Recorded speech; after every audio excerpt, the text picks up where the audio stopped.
Hello everyone and welcome to the TAS Morning Show. Our today's guest, Mr. Sandeep Jadwani, is an award-winning financial advisor who has been guiding individuals for over 15 years to effectively and efficiently manage their finances. He believes financial fitness can ultimately lead to mental fitness and physical fitness. So welcome to the show, Mr. Sandeep. Thank you so much for inviting, and I'm happy to be here too. Welcome. All right. So wait till the end as we have a fun rapid fire round too. So to begin with, I would like to know how is financial fitness, mental fitness and physical fitness linked together? So, a quick backdrop. Yeah. Though I was always in the financial sector advising clients and implementing things for myself, but fitness, physical fitness was never a part of my priority. Okay. I thought things can just work on and I'll be happy the way I am. And as you know, you without any physical fitness activities, you would end up being in a totally different shape and form as you would have anticipated to be. Correct. It's not about being thin or fat, it's about being fit. Correct. Eventually you realize you're not fit, and that's where I realized how we can draw parallels from financial fitness, financial freedom versus physical fitness, which eventually leads to mental fitness as well. Right. All right. So see, sometimes we do also land up taking certain kind of loans to achieve our personal goals, correct? So I would actually like to know that what exactly would be a good debt and a bad debt, because when we take loans, we do also sometimes land up having certain debts, right? So could you please enlighten us what is a good debt and a bad debt? We all need money to fulfill our aspirations. Right, we do. We may not have that money, and hence there's something called loans that exist. The loans could be of various aspects. It could be a personal loan. It could be a loan from a friend. It could be unregulated loan. It could be a loan on your credit card. Right. We need to understand what is good versus what is bad. Right. So to draw parallels, I would look at good loan and bad loan as good fat in your nutrition versus bad fat in your nutrition. Okay, good fat is something that will more stimulate your body more, it'll Right. regulate your energy utilization and eventually help you achieve your financial or physical fitness. However, when it comes to your bad fat, okay, which includes your burgers, your sugar, your carbs, your fried stuff, that will eventually not help you at all. You would bloat up. Yes. So how do we differentiate between good loans and bad loans? On similar ways, good loan is something that you invest in yourself for your future. Right. Good loan is something that you are taking the loan to buy an income generating asset. Right. Good loan is something that you're taking in to invest for your education. Correct. Versus a bad loan where you're taking the loan to go out on a luxurious holiday that you cannot afford. Right. Having said that, it's not about not going for luxurious holidays. But if you can't afford that holiday today, Right. you rather get into some sort of a financial diet Right. to save up that money. And when you have it, you go for that luxury holiday without taking a loan. Correct. So those are the two parallels I would draw. And good loan, too much of anything is bad. Too much of good loan is also bad. Example, if you were thinking of buying a house, you would go out for a housing mortgage. Right. Today, you can afford something for, let's say, 100,000 Omani Riyal. Right. But you go out in the market and buy something for 500,000 Omani Riyal.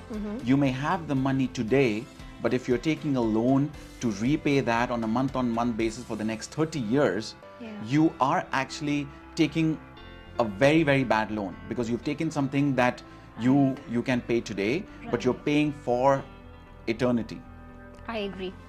Well, in that case, I also would like to know that there are certain, people who are in debt right now, but I'm sure as a financial advisor, you can definitely advise people certain debt reduction strategies. So debt reduction comes from a very, very simple word, which is called discipline. Okay. Okay. The moment you are disciplined, you then apply these strategies. Why would you want to reduce debt? There are two reasons why you want to reduce debt. First, either you cannot achieve your savings goal. Right. You've taken on so much of debt, either to buy a house, which you Right. couldn't afford. You could have very well not settled, but you logically purchased a house less expensive. Correct. If you are a couple, you don't go out and buy a mansion. You would rather go out and buy something that will help you live peacefully, live in comfort without compromising. Being practical about it. Being practical about it. Yeah. However, if you've gone out and bought a house that is a mansion and that you don't know how to maintain, number one, or repay, that's when debt reduction strategies come in. This would be one aspect. The other one would be that you've taken on so much loan through various credit cards and you're living off installments. Right. The first thing that a normal human being would say, hey, my salary is 100. Now, out of that 100, 20 is going towards my credit card, 20 is going towards my loan, 20 is going towards my other expenses, another 5 on random stuff, and you are left with ultimately zero. Right. The way to look at it is pay yourself first. Correct. You would contribute towards paying yourself at least 20% of your income and saying, this is for me. Yeah, that's right. That is going into investments for my future self. Yes. And then you start deploying money towards loans. The moment you realize that your savings or your investment pot or kitty is reducing, that's where debt reduction comes in. Let's say you've taken on that debt. Right. And now you don't know what to do. The first thing would be to consolidate everything together. Correct. Go for a consolidating strategy. You would take that money and reduce your highest reaping interest rate debt first. Okay. Okay. That makes sense. You have credit card, which probably the APR on the credit card would be 18%. Correct. Versus the personal loan that will be at 8%. Right. And if you have excess money, you wouldn't pay your personal loan first. Correct. You would take that lump sum money and say, I want to reduce my highest interest debt first. Correct. Or if you are in an age that we are today, which is instant gratification, you would apply a strategy called the snowball strategy. Okay. Instead of a debt avalanche, you would go for a snowball strategy, which means clearing off smaller debts first. Whatever is the least amount, and let's say you have 5 loans running. Right. One is 100 riyal, the other is 1,000 and 5,000, something on those lines. Right. You would immediately pay off 100 riyal and say, hey, now there's We are done one with loan, that. one Yeah. loan less to worry about. Right, Because even with that small loan that's left, there's a probability that you may default and forget paying that installment, even if it is 5 riyal. Right. But that affects your credit score.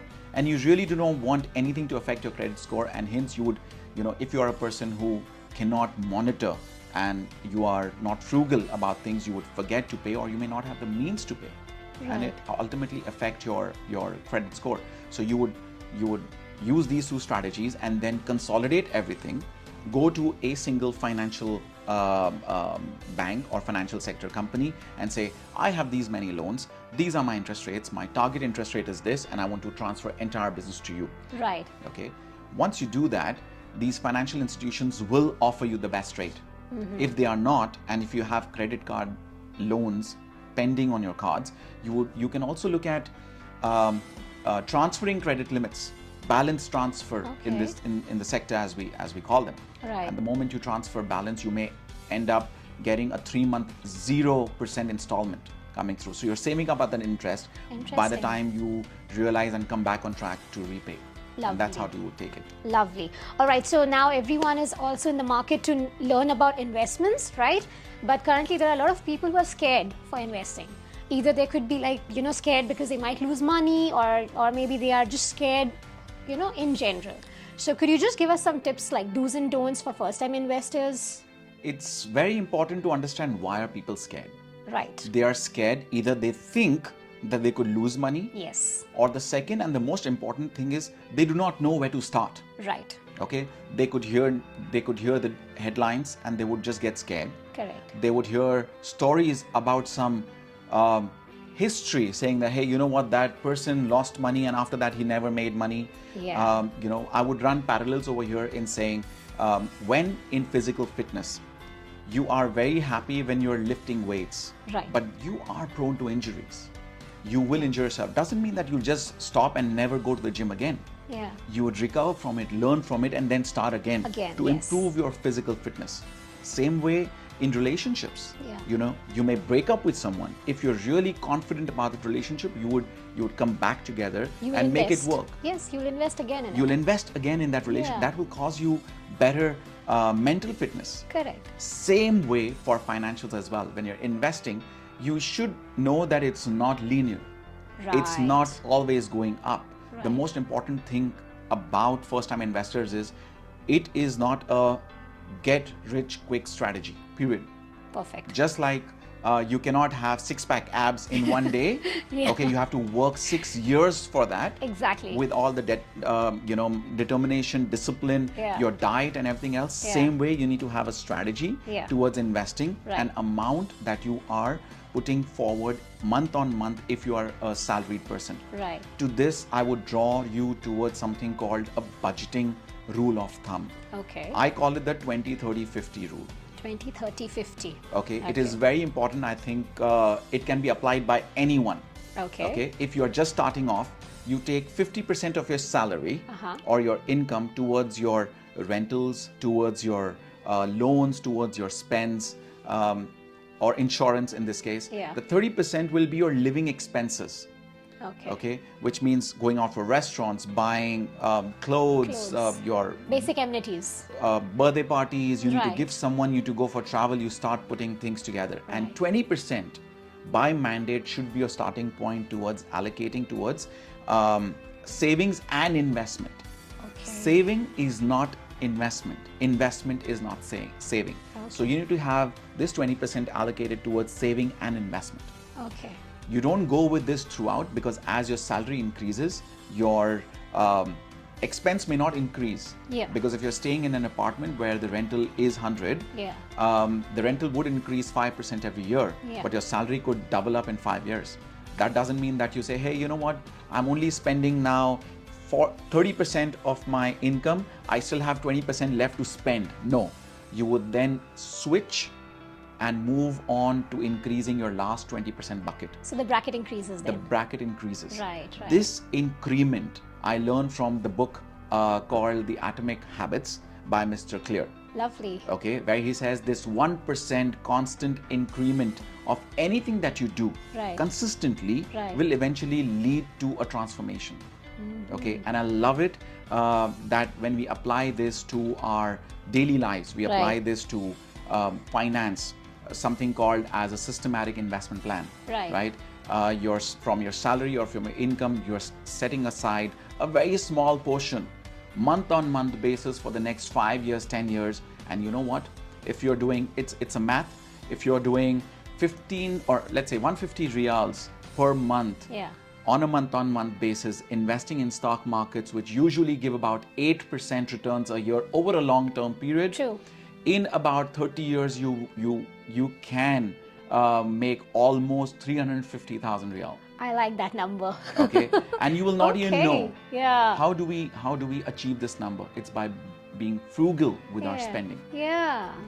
Okay, it's not just Interesting. about going out and saying, I won't go out to any coffee, I won't go out to buy new clothes, I won't buy new shoes, I won't do anything to myself, I'll save up everything and go. No, as I said, too much is too bad as well. You can't go to the Yeah. gym and say, I'm going to lift 100 kgs today so that I get my arms in place. No, Yeah, you will yeah. actually injure yourself. Yeah. Okay. It's just being smart, basically. Smart with your money. Smart with your money, absolutely. So tell me one thing. How often does a person need to check their financial plans? Financial plans need to be checked on at least a quarterly basis. Okay. How they are performing. Is the underlying investments that you've made Right. are still holding up to what you had invested in with the thought process. Correct. Okay. Correct. However, to check your own capacity, you need to understand what is your willingness, your capacity, your capability, and your ability to take risks with investments. Correct. You may have a lot of money, which means you have the ability, but you may not want to risk even a single riyal. Right. Your willingness is not there. So there's a mismatch. Right. Once there's a mismatch, you Right. cannot really have a fruitful investment strategy in place. Right. Okay, Right. let's say all these 4 criteria are in place: your ability, willingness, capacity, and capability Right. to take on risk and invest. Maybe something changes in your life. Yeah. Maybe your car broke down suddenly and you need to buy a new car. Okay, that's a huge expense. So which means your propensity towards contributing and budgeting for investments could reduce. Correct. And during that time, you need to really relook and say, hey, everything is okay. Right. But at this moment in time, I need to reduce for a short period in time Right. my contributions towards investments. Right. But my savings are still intact. Right. Because savings is something that you need at any given point in time in case of emergency. Right. And hence I said earlier that savings is not equal to investing and investing is not equal to saving. Wow. Well, that was amazing. On that note, thank you so much. But wait, we've also got a rapid fire round. I hope you're ready for it. Absolutely, always ready. Oh, okay, awesome. Fine, so let's begin with the rapid fire round. It was a great chat though, yeah?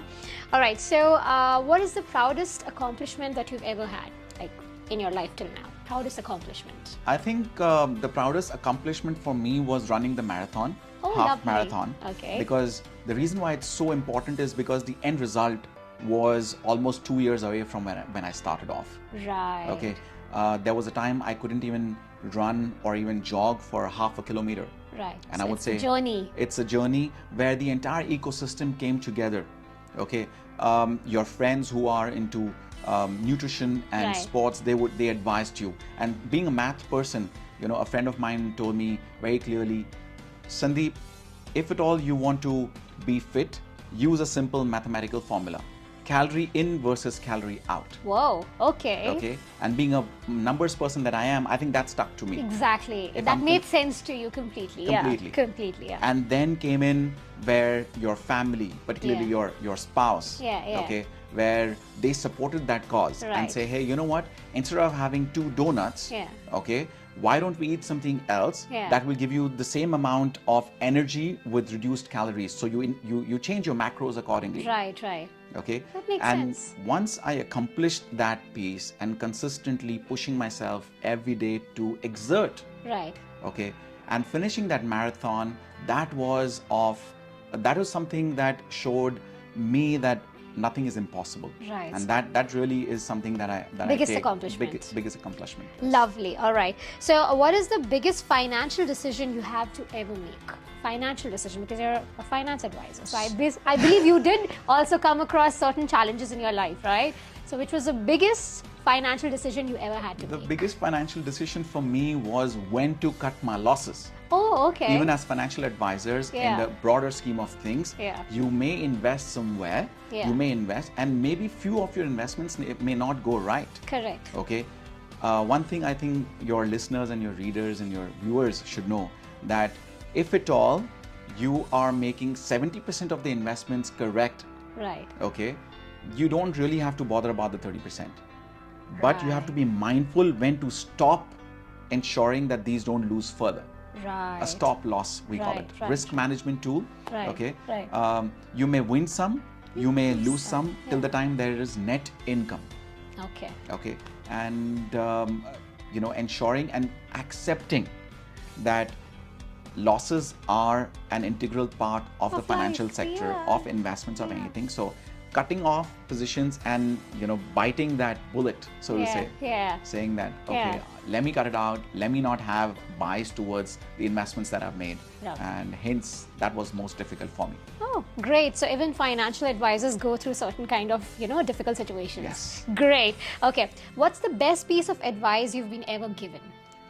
Could be from your family or your, colleague or someone, anyone. So one of my mentors, he mentioned this to me, okay, that if you want to know what were the actions that were taken in the past, look at the results that are manifested today. And Okay. if at all you want to manifest a certain future for yourself, Right. take your actions today so that you are building and taking actions towards your anticipated, envisioned future, Manifesting the right things. and taking actions for that. Yeah, and taking actions for Okay, that. nothing Okay. happens without action. Right. And in today's world, I think with so much of information coming through us, through various mediums, I think people are always in motion. They know everything, Yeah. but then since they never take action, they just know of it. Yeah. Yeah. Okay. Yeah. You might say, hey, don't eat donuts. Hey, Yeah. I know that has too many calories. No offense to donuts. I love donuts. Oh, yeah. Okay. Or I love French fries. I Yeah. love pizza. Yeah, yeah. Okay. I know too many calories we should not eat, but still we are eating that much. Yeah. Yeah. Okay. Yeah. Or invest in a particular company, it'll go up, or save up in X bank. Yeah, we all know. But are we taking that action? So it's the action that makes the sense, the complete difference. Complete basically. difference. Great. Okay, what's the one thing on your bucket list that you would like to achieve this year? Bucket list is to reach out to as many people as I can. Okay, Right. putting smart targets to it. Correct. Okay, I want to reach out to at least 250,000 people, Amazing. ensuring that 10% of them start their investment journey. Oh, that's going to Okay, be great. and I've advised and guided more than 1,000 people. Okay, one-on-one basis, Nice. ensuring that they go through their investment journey and on their journey towards financial So independence. 1,500 more remaining. That's all. That's amazing. All right. Any book that you're reading? Any book right now? Atomic Habits, and I think I mentioned about it earlier in Yeah, this chat, yeah. that it speaks about the 1% rule. Okay, Right. and that 1% rule is fantastic because it is so small, easy to do, and if you're doing that consistently over and over again, you will definitely transform yourself. And that, again, being a numbers person, if I'm contributing towards an investment or reducing my debt or anything else, okay, Right. even if it's in the gym, Right. right? If I'm going to the gym every day doing that exercise, I will see a transformed self. Right. Okay, and then you add on another 1% on that without doing away with the first habit. Right, right. And gradually you envision yourself, and this 1% takes you to that. Amazing. It has been a great chat with you. Thank you so much, Flora. Thank you so I much, enjoyed yeah. it too much as well. Thank you so much actually for educating us and being the best at what you do. It's amazing. Yeah. Thank you so much. It was great. Thank you so much.